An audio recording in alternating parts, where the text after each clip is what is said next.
Bonjour à tous et surtout bienvenue. Bienvenue dans cette formation qui est consacrée à la culture du fruit de la passion. C'est une formation qui est axée sur deux volets, à savoir le volet pratique et le volet théorique. Mais puisque nous savons tous que nous avons des problèmes de réseau parfois des problèmes d'espace dans nos téléphones ou encore des problèmes même de data, nous avons décidé d'orienter le volet théorique vers un guide pratique ou encore vers une fiche technique que nous allons mettre à la disposition de tous. Ce qui fait qu'ici, nous allons essentiellement faire de la pratique, question de faire les économies des éléments que je viens de citer, à savoir l'espace dans les téléphones, nos data et le réseau. Donc, c'est une formation qui comporte trois parties, à savoir la première partie qui est le démarrage, la deuxième partie qui est la croissance et la troisième partie qui est la récolte. Pour la première partie, qui est le démarrage, nous avons plusieurs sous-parties, à savoir la germination des grains, le repiquage et la transplantation. Cela dit, nous allons commencer par le premier élément qui est la germination. Donc, pour germer nos grains, nous aurons besoin d'un certain nombre d'éléments, à savoir tout d'abord, un petit germoir. Je précise que ici, nous faisons des choses tellement pratiques que nous n'aurons pas besoin de vouloir vous compliquer la vie. Donc, nous aurons besoin juste d'un germoir. Le germoir, ce n'est rien d'autre qu'un dispositif qui permet de faire germer les grains. Donc, le germoir ici peut être quoi? Nous avons par exemple utilisé un petit sac ici comme germoir. Vous pouvez utiliser même un seau comme germoir. Vous pouvez utiliser même un bidon, une bonbonne de 10 litres pour faire votre germoir. Vous pouvez utiliser un sion pour faire le germoir. Donc tout dépend vraiment de vos objectifs et des moyens qui sont à votre disposition. En ce qui concerne les fruits de la passion, on n'a pas forcément besoin d'assez d'espace pour pouvoir faire germer les grains. Un petit espace de 0,5 mètres carrés peut vous permettre de germer même plus de 2000 grains. Raison pour laquelle nous avons utilisé un petit sac ainsi pour germer plus de 700 grains, comme vous pouvez constater là. Voici le germoir qui nous a permis de faire germer tous les fruits que nous avons vendus pendant la période de la campagne 2023, y compris ceux que nous avons mis dans nos champs. Je parle ainsi des plants. Voilà, donc vous aurez besoin de chez vous peut-être d'un seau comme celui-ci, d'une casserole, un sac plastique, n'importe quoi. Voilà, donc pour notre cas, j'ai précisé que nous avons utilisé le sac. Oui, ça c'est le premier élément dont vous aurez besoin pour faire germer vos grains. Le deuxième élément, déjà ce n'est rien d'autre que les grains, parce que c'est justement ça qu'il faut faire germer. Donc toute personne ayant déjà pris les grains de semences chez nous peut vous témoigner que généralement dans le gros sachet, lorsqu'on détache justement, ça se présente ainsi. Voilà, donc ça c'est particulièrement les grains de fruits de la passion jaune. Il y en a aussi les marrons. Et je précise aussi que la formation que nous faisons ainsi est valable pour les fruits de la passion jaune ainsi que les fruits de la passion violet. Il y a juste une petite différence, c'est que les fruits de la passion jaune se développent rapidement dans des zones de basse altitude et des zones un peu chaudes. Donc dans les zones de basse altitude et généralement un peu chaudes.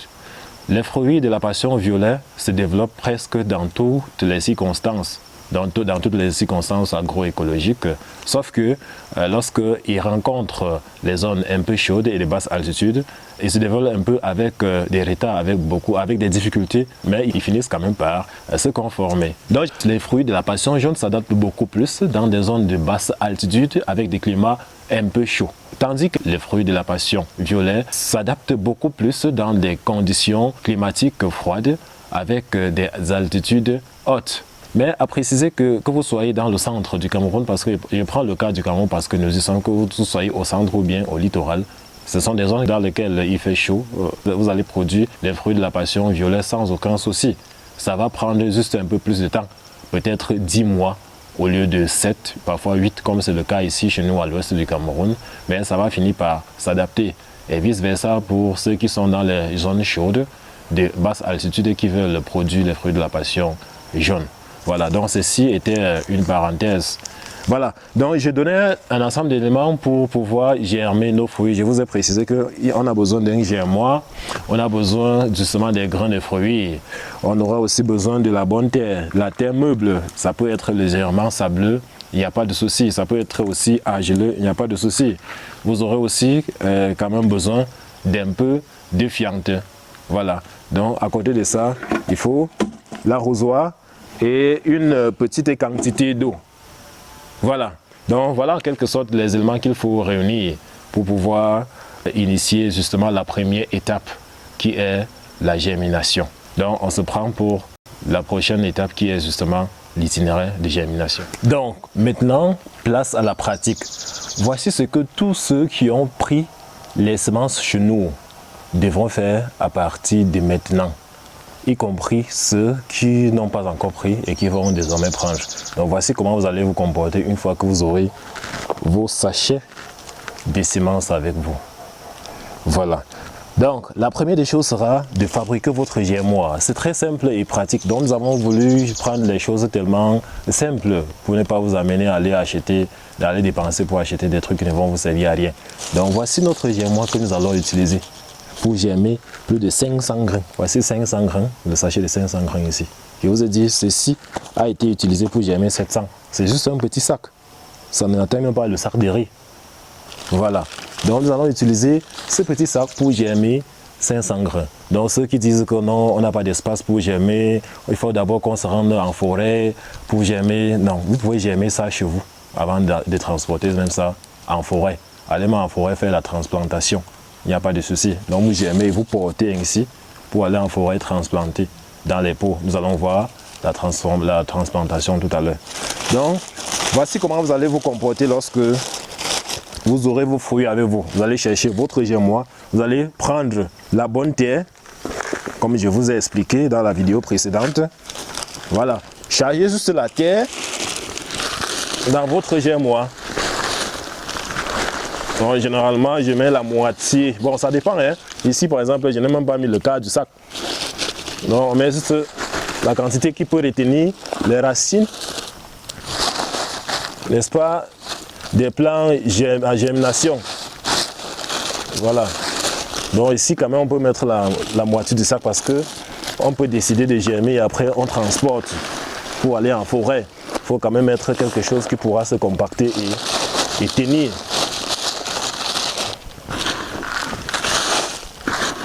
Voilà, c'est très simple.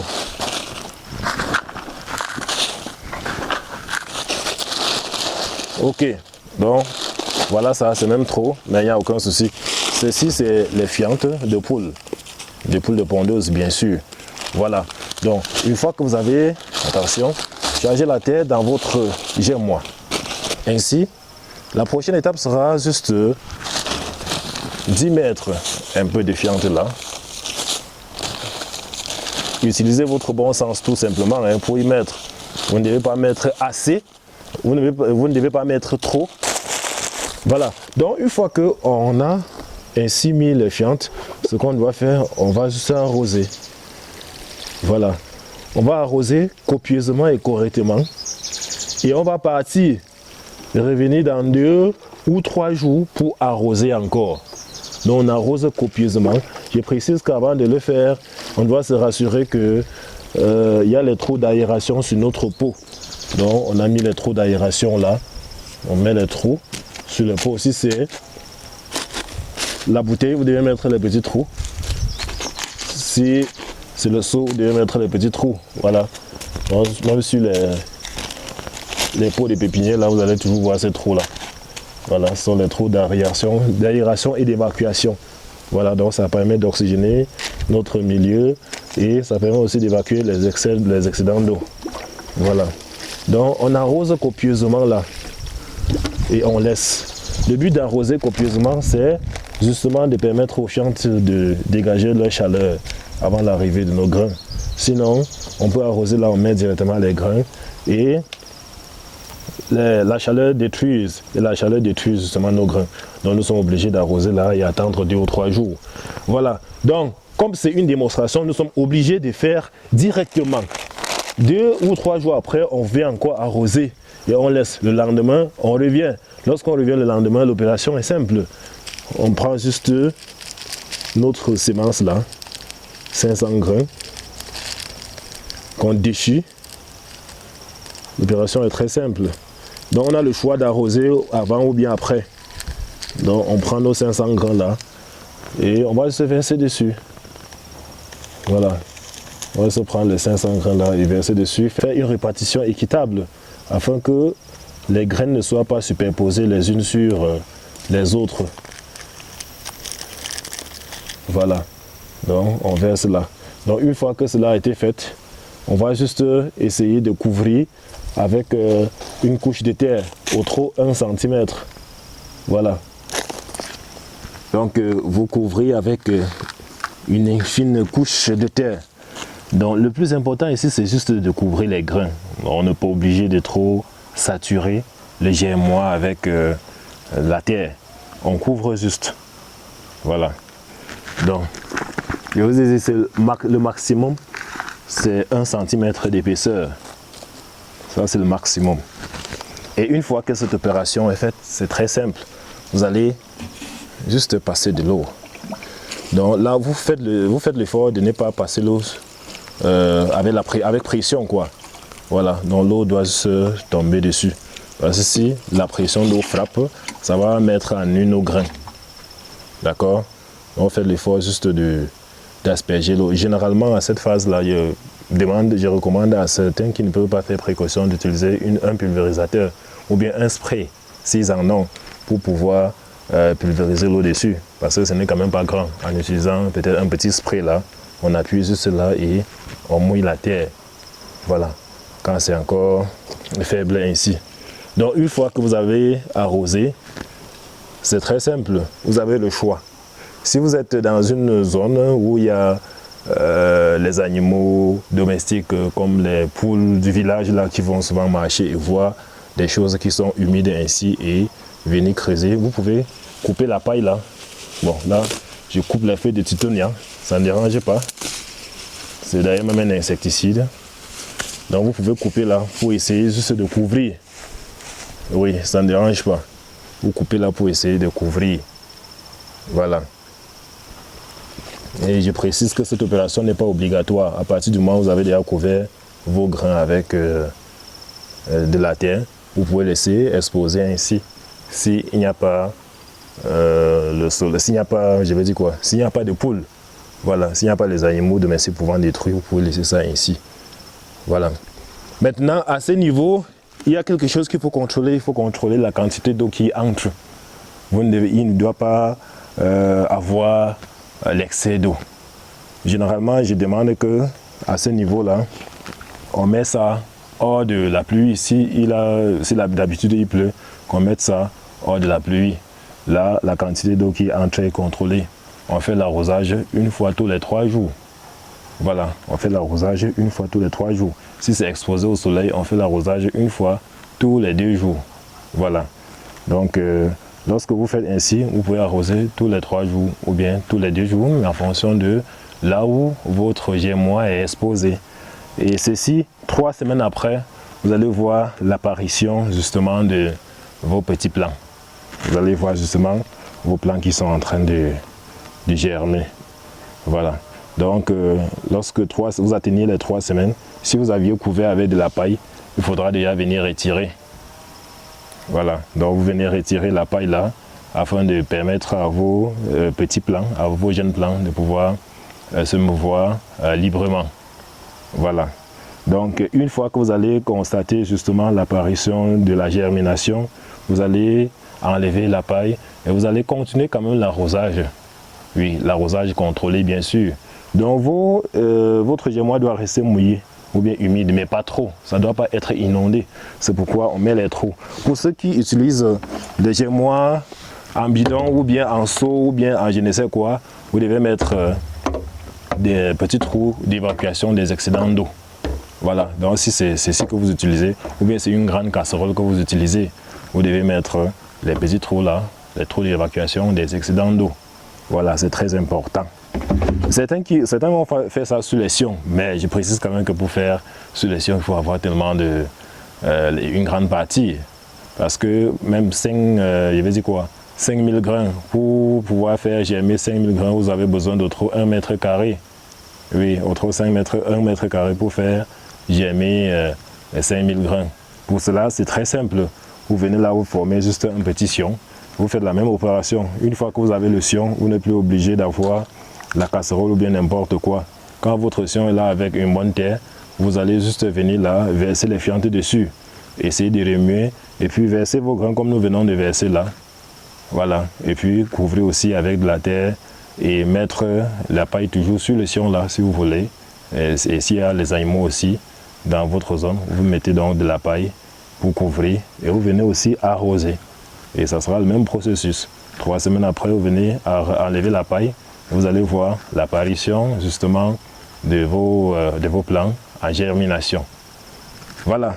Donc cela étant dit, nous allons passer à la prochaine étape. Parce que quoi? Lorsque vos plants vont germer 3 semaines après, ça va se présenter ainsi.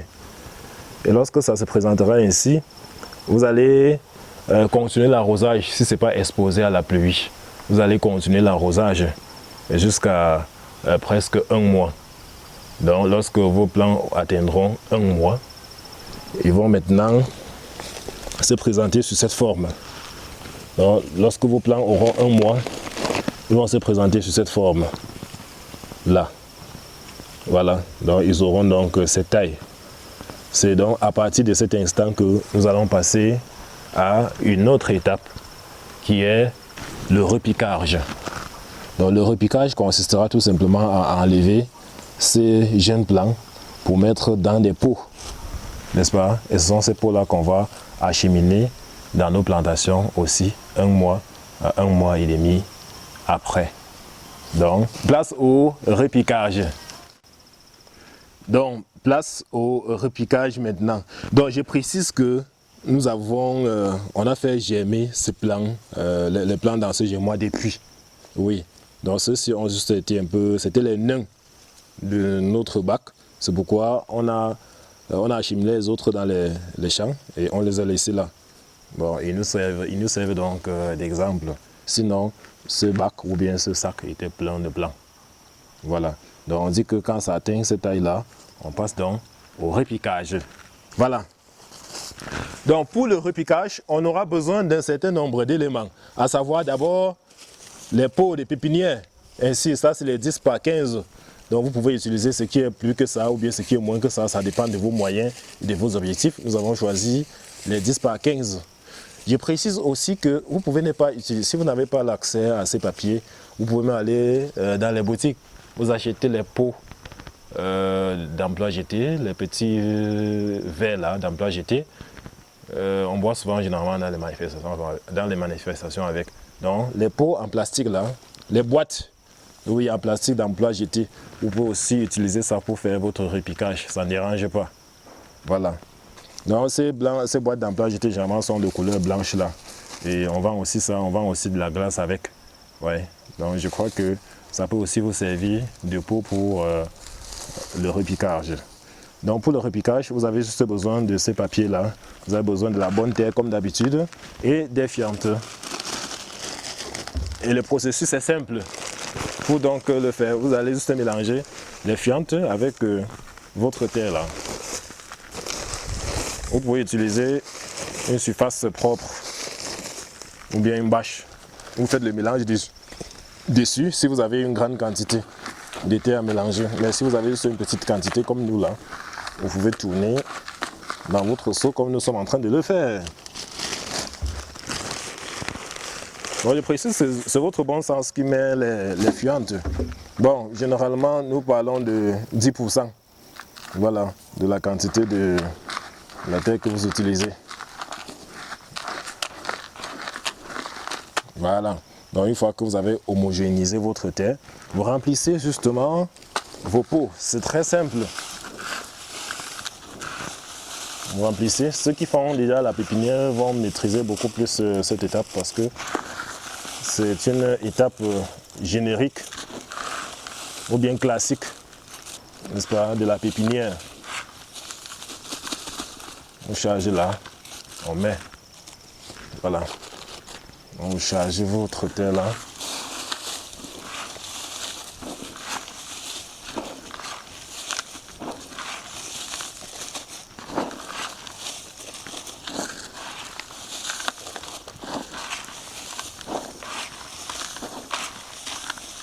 Vous mettez. Donc vous allez constater que même sur les pots de pépinière, il y a même justement les trous d'évacuation des excédents d'eau. Voilà, ça sont des papiers fabriqués en industrie et on a déjà prévu ces trous-là. C'est la même chose que vous devrez faire si vous avez les sacs à utiliser comme germoir. Il ne faut jamais oublier. Voilà, sinon vous allez asphyxier vos grains et même vos plants. Donc je vais me limiter à 2 pots juste. Une fois donc que vous avez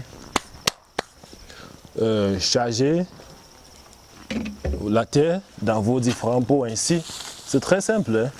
Vous allez faire l'opération la plus connue, ça veut dire l'arrosage. On va arroser là, on va attendre 3 jours.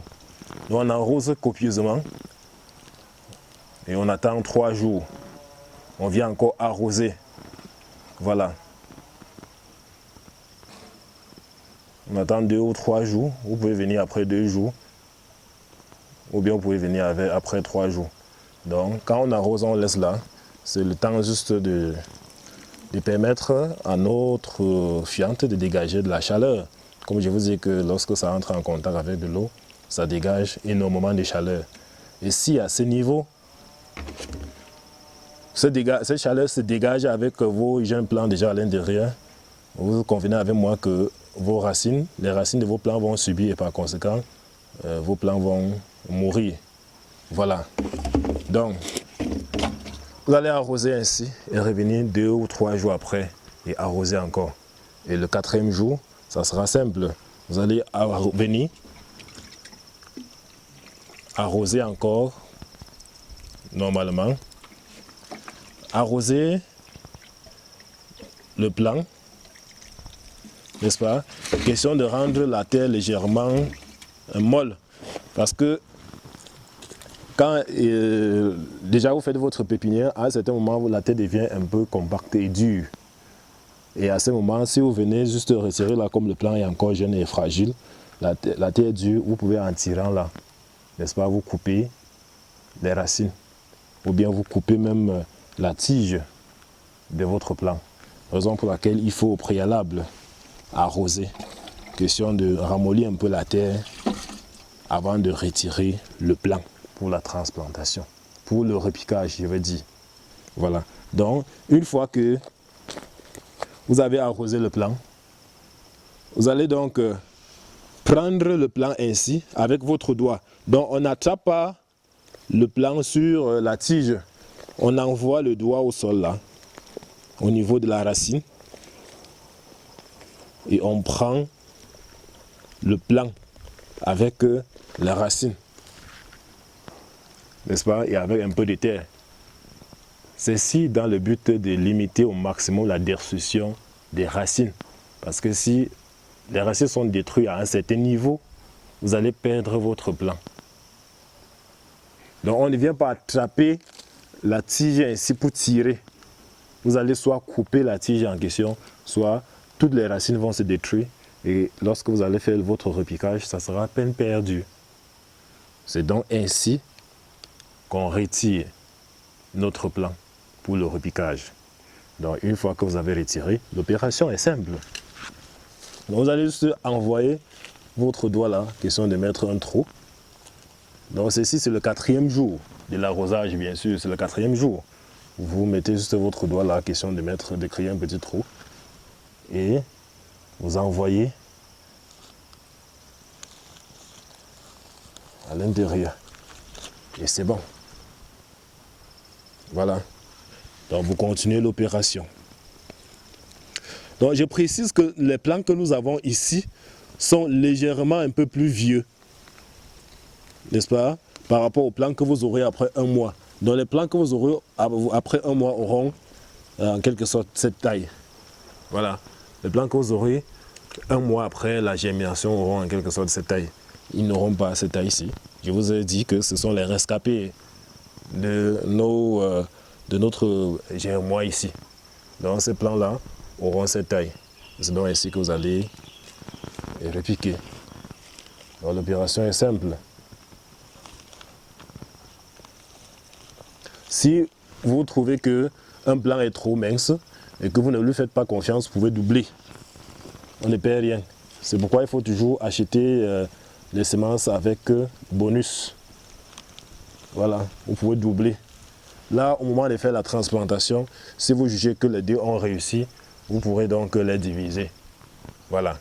Donc, voici ainsi nos plants transplantés, nos plants repiqués, je vais dire. Voici nos plants repiqués. Et une fois qu'on a fait ce repiquage-là, on va juste aller disposer dans un espace, n'importe quel espace pépinière, n'importe quoi, un peu comme ici, là. Un peu comme ici, vous allez constater qu'ici, il y a les pots. Voilà. Donc, on va disposer là et arroser. Donc, je précise qu'il est préférable même déjà de disposer le pot là où le plant doit rester définitivement avant de le repiquer. D'accord? Donc, vous disposez le pot là où le plant va rester le temps du repiquage. Voilà, avant de le repiquer. Là, vous repiquez là et puis vous arrosez.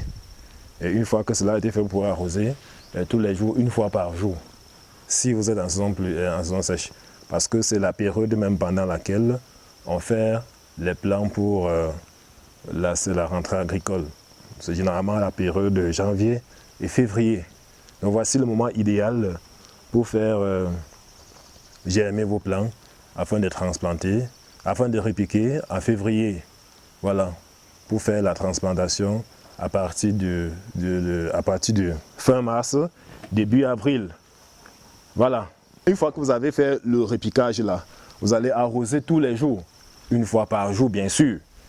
Ça c'est en fonction du temps qu'il fait. S'il pleut, vous n'êtes pas obligé d'arroser. Mais s'il ne pleut pas, comme c'est le cas maintenant, et c'est d'ailleurs le moment idoine pour pouvoir lancer la pépinière, donc vous allez arroser une fois par jour. Une fois par jour. Si le soleil frappe sur ça, il n'y a aucun souci. Vous arrosez une fois par jour et ça va marcher. Je précise que le moment idéal pour faire ce repiquage, c'est en soirée. Il faut repiquer en soirée, vous arrosez. Et quand vous avez repiqué en soirée, vous avez arrosé, le lendemain matin, il faudra encore arroser le matin et arroser le soir avant de désormais faire l'arrosage une fois par jour. Donc cela est à préciser, surtout que nous sommes en saison pluvieuse, en saison sèche. Donc en saison pluvieuse, cela ne sera pas le cas, mais en saison sèche, lorsque vous repiquez, vous arrosez, n'est-ce pas? À le moment où vous avez repiqué, c'est-à-dire le soir là, le lendemain matin, vous allez encore arroser et arroser encore le soir. Et c'est donc à partir du 3e jour que vous allez arroser une fois par jour. Ceci jusqu'à 1 mois. Voilà. Donc lorsque vous aurez donc atteint vos 1 mois, vous aurez des plants justement prêts pour la transplantation. Vous aurez donc les plants adultes, donc les plants un peu comme ceci. D'autres seront comme ceci, d'autres seront plus que ça. Maintenant, beaucoup vont se poser la question, pourquoi ne pas retirer du germoir à cette taille et aller directement au champ pour transplanter? Je dirais tout simplement que à cette taille-ci, là, les plants sont encore assez fragiles. Ce qui fait que les risques d'échec sont généralement énormes. Donc lorsque vous les mettez en champ, que vous les mettez dans les pots ou bien en champ, les risques sont énormes. Or, vous pouvez mettre là et soit une chenille, une sauterelle ou bien n'importe quoi vient détruire un plant. Quand c'est en pépinière, c'est plus facile de pouvoir remplacer un plant perdu qu'en champ. Donc vous pouvez faire une pépinière de peut-être 10 mètres carrés pour faire le repiquage de vos plants. Et vous arrivez chaque matin et chaque soir pour l'arrosage là, vous vérifiez les plants morts, vous les remplacez. Parce qu'il y en aura toujours. Je ne peux pas vous dire que vous allez réussir à 100%. Il y a les sauterelles là qui vont passer, parfois couper un plant, parfois 2. Voilà. Il y a d'autres qui vont s'asphyxier. Donc c'est un peu ça. Vous allez perdre quelques plants. Or, si en les perdant ici, vous les avez déjà mis au champ, ça sera compliqué pour vous de vous repérer. Vous allez venir chaque fois faire le tour de votre champ. Imaginez, vous avez un champ de 5 hectares et vous devez venir chaque fois vérifier si tous les plants ont réussi. Donc vous êtes obligé d'abord de passer par cette étape. C'est donc ça le rôle ou bien le but même de faire d'abord le repiquage avant de transplanter après. C'est qu'on se rassure qu'en mettant un plant au champ, on met justement un plant déjà prêt, un plant adulte qui a toute son potentialité pour réussir. Donc quand vous mettez un plan comme celui-ci, vous n'avez plus peur qu'une sauterelle, parce qu'une sauterelle, même si elle utilise la sorcellerie ou bien la magie, elle ne peut pas couper une tige qui a déjà cette taille-ci.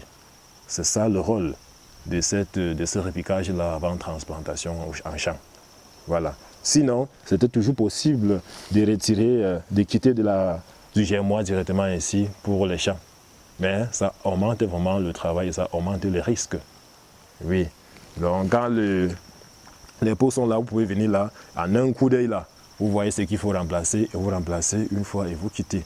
Lorsque ça va atteindre justement cette taille, vous allez aller en champ avec, vous serez sûr justement d'avoir 100% de réussite, n'est-ce pas? Vous serez sûr d'avoir 100% de réussite après transplantation. Voilà, donc c'était ça en quelque sorte le rôle du repiquage. Donc on se prend dans la prochaine capsule pour la prochaine étape qui n'est rien d'autre que la mise en champ ou bien la transplantation. Donc maintenant, place à la transplantation. Je précise que, comme je l'ai dit au début, nous n'allons pas donner certains détails dans la vidéo. Tout ça est dans la pratique. Donc déjà, en ce qui concerne le type de terre, la préparation de la terre, il y a tout ça dans le guide pratique ou encore la fiche technique. Donc vous allez se voir là-bas à partir de quand est-ce qu'on prépare la terre. Oui, quel type de terre il faut utiliser, quel type de sol, je vais dire, il faut utiliser. Tout ça est dans la fiche technique. Donc ici, là, on vous montre juste comment il faut faire. Ça, c'est pour gagner en temps, en espace dans le téléphone et en argent. Je ne cesse de préciser. Voilà. Donc pour faire la transplantation, c'est très facile. On aura besoin de nos éléments fétiches, à savoir d'abord une bonne roue ou bien la daba, n'importe quoi qu'on peut creuser avec. Voilà, vous pouvez utiliser la tarière, ça dépend de vous. Donc n'importe quoi qui peut faire un trou, vous pouvez utiliser ça. Voilà. Donc quand vous venez, donc je précise que ici, nous avons mis un ensemble d'éléments ici. Ça va, beaucoup ne vont pas connaître ça, mais ce sont les déchets de champignons qu'on a mis ici pour fertiliser notre sol. Mais ce n'était pas dans le cadre de ce projet des fruits de la passion. On a juste mis ça pour fertiliser le sol parce que quand on finit de produire les champignons, ces déchets généralement sont utilisés pour justement l'amendement des sols. C'est pourquoi vous allez trouver ça là. Donc, pour la transplantation de vos plants, déjà, je précise que vous aurez besoin justement du plan que vous avez obtenu un mois après. Voilà. Et une chose à préciser, un mois après, vous pouvez ne pas forcément avoir un plan aussi long que le nôtre.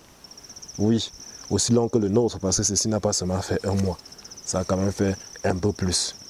Oui, mais vous aurez quand même un plan comme celui-ci là. Oui, il sera assez mature pour pouvoir subir justement les tracasseries et les affres de la transplantation. Voilà. Donc un mois après justement, vous aurez besoin d'un plan adulte. Ça c'est un plan adulte. Vous aurez besoin de la houe ou bien de la daba, n'importe quoi pour forer. Comme je viens de vous dire, vous aurez besoin de l'arrosoir forcément avec de l'eau et surtout de la matière organique. Voilà, la matière organique. Nous utilisons toujours les fientes de poule. Voilà, maintenant l'itinéraire c'est quoi? Vous allez, mettez d'abord votre plan de côté là. Vous allez faire un forage, ou du moins un trou d'environ 40 cm x 4. Je veux dire 40 cm x 5. Ça veut dire 40 cm carrés et de profondeur. Voilà. Donc, je précise que tout ça, c'est juste approximatif. Vous pouvez faire un trou qui n'atteint pas 40 cm, mais qui peut... Donc, vous allez entendre tellement de bruit. C'est parce que nous avons une terre ici avec un peu de gravier. Oui, c'est aussi idéal pour la production de cette culture. Il y a la terre avec un peu de gravier. Ça ne dérange pas à partir du moment où c'est mélangé avec de la terre meuble. Voilà, c'est pas pour dire qu'il faut faire une transplantation sur du gravier. Voilà.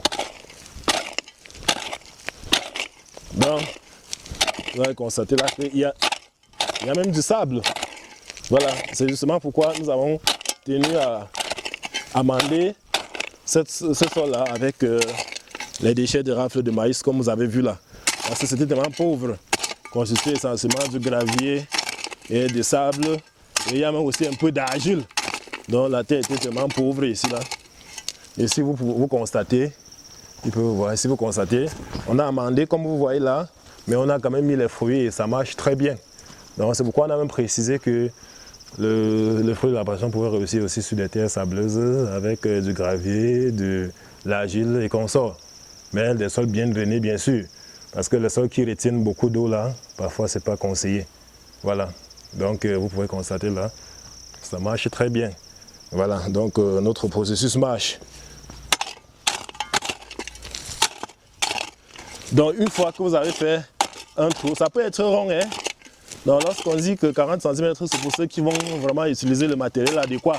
Nous, on utilise la houe. Pour nous, le plus important, c'est qu'on ait un bon trou capable de prendre nos plants et nos fientes.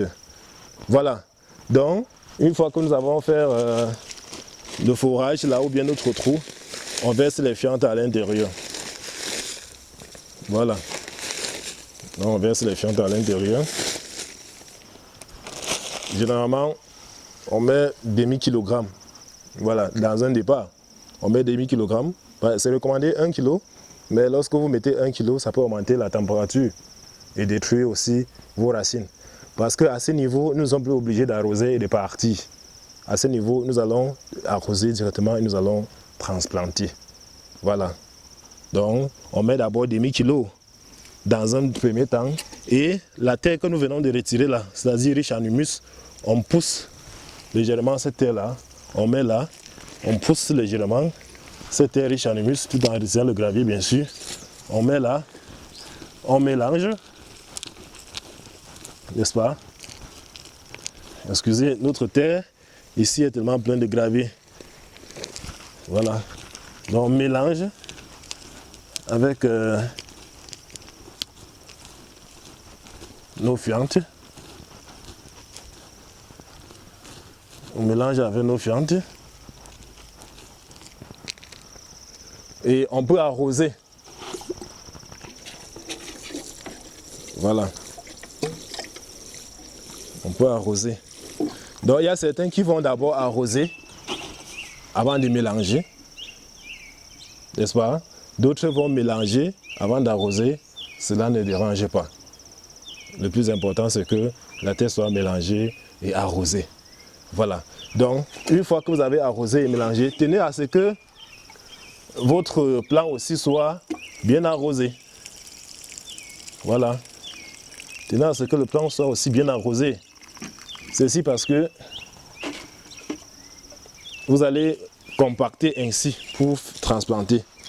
Donc, pour transplanter, là, il va d'abord falloir essayer de compacter, de former une molle de terre. Ainsi.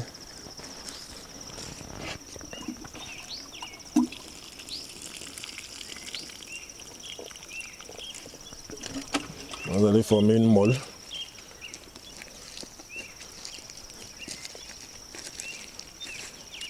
Voilà. Donc, une fois que vous avez mélangé justement votre terre là, vous pouvez mettre légèrement un petit trou au milieu. Vous arrosez votre plant, vous appuyez, vous compactez afin de former une boule, légèrement comme vous voyez là. Et là, vous déchirez le plant.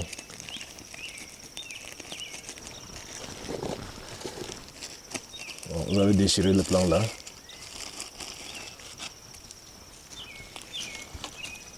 Vous allez déchirer. Et vous allez mettre dans le petit trou que vous avez foré là. Et puis, poussez juste la terre là, que vous avez creusé. Le reste de terre, parce qu'il y a déjà une partie que vous avez introduite pour mélanger avec les fientes. Donc, vous poussez le reste là pour couvrir avec. N'est-ce pas? Vous essayez légèrement d'appuyer afin que la nouvelle terre puisse adhérer avec la terre de votre poquet, avec la terre de votre pot. Voilà.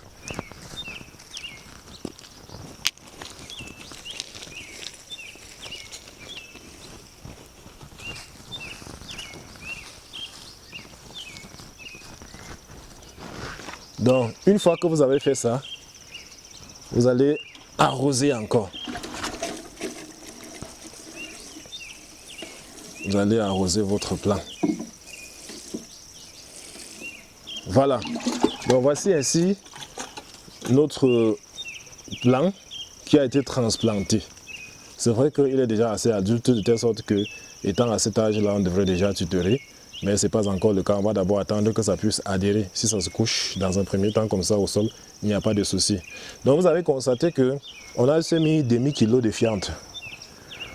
Une fois qu'on a transplanté et qu'on a arrosé, on va encore mettre demi-kilo. Ceci pourquoi? Parce que déjà, c'est recommandé de faire la transplantation avec 1 kg par poquet.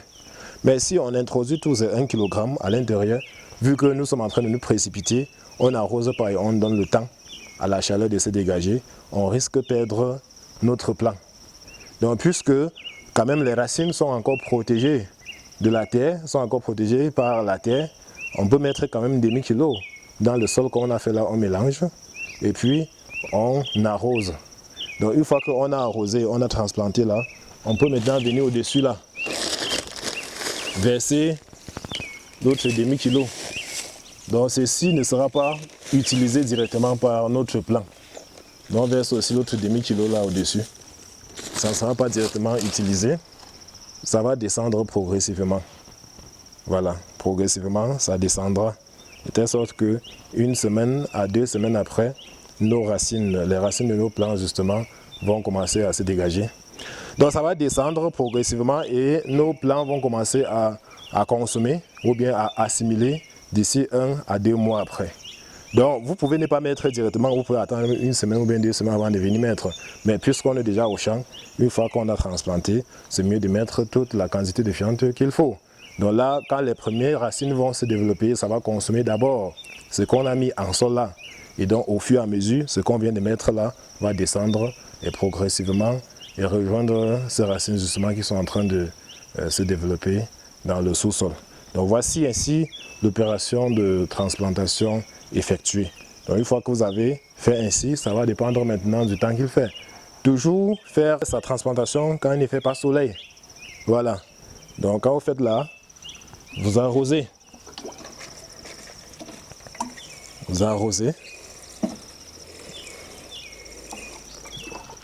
Et je précise que ceci va toujours dépendre de la saison. Si vous êtes en train de faire la transplantation en saison sèche, vous n'êtes pas obligé de faire tous ces arrosages, que nous sommes en train d'effectuer ici. D'accord? Donc si c'est en saison pluvieuse, une fois que vous avez mélangé votre fiente avec de la terre, vous pouvez verser justement un peu d'eau, vous mélangez, vous transplantez, vous versez encore un peu d'eau et vous versez les fientes au-dessus et ça va. Voilà. Peut-être la pluie va rester faire le reste. Mais si il ne pleut pas encore abondamment, il serait mieux d'arroser 2 à 3 fois avant de laisser. Voilà. Donc s'il ne pleut pas abondamment, je ne vais pas dire que s'il ne pleut pas. S'il ne pleut pas abondamment, il serait mieux d'arroser 2 à 3 fois avant de laisser. Voilà. Là, 2 à 3 fois après, la terre sera suffisamment humide pour permettre aux racines de pouvoir s'agripper et pouvoir justement résister si à jamais il y a variabilité de pluviométrique. Il y a une variabilité pluviométrique. Voilà. Donc voici ainsi la transplantation faite. Donc rendez-vous pour la prochaine étape qui est consacrée justement à la croissance.